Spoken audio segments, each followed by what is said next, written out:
Muttom metro തുരങ്കപാതയ്ക്ക് മുകളിൽ septic tank മാലിന്യം തള്ളിയതായി പരാതി. മാലിന്യം തള്ളിയവർക്കെതിരെ പഞ്ചായത്ത് അധികൃതർ നടപടിയെടുക്കുന്നില്ലെന്നാരോപിച്ച് ഡിവൈഎഫ്ഐ ചൂർണിക്കര മേഖലാ കമ്മിറ്റി പ്രതിഷേധം സംഘടിപ്പിച്ചു.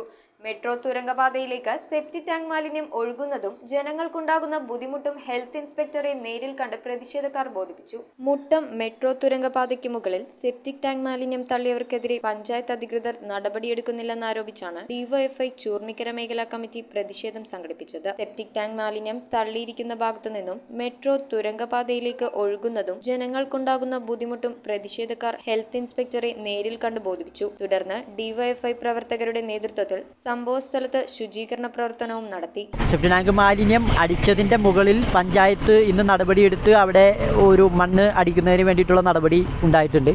പക്ഷേ മുകളിൽ മണ്ണടിച്ചെങ്കിലും അവിടെ അടിച്ച സെപ്റ്റിക് ടാങ്ക് മാലിന്യം മുഴുവൻ ഒലിച്ച് താഴോട്ടിറങ്ങുന്ന സ്ഥിതിവിശേഷമാണുള്ളത്.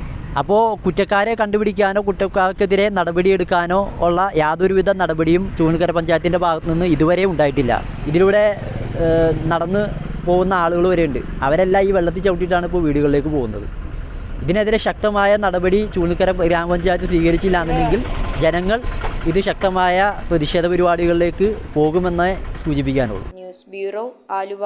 Kopparambil ayurvedic hospital and research centre. ഉഴിച്ചിൽ, lumbar spondylitis, cervical spondylitis, disc bulging കൊണ്ടുണ്ടാവുന്ന ബുദ്ധിമുട്ടുകൾ എന്നിവ ചികിത്സിക്കാൻ വിദഗ്ധരായ ഡോക്ടർമാർ. Kopparambil ayurvedic hospital and research centre.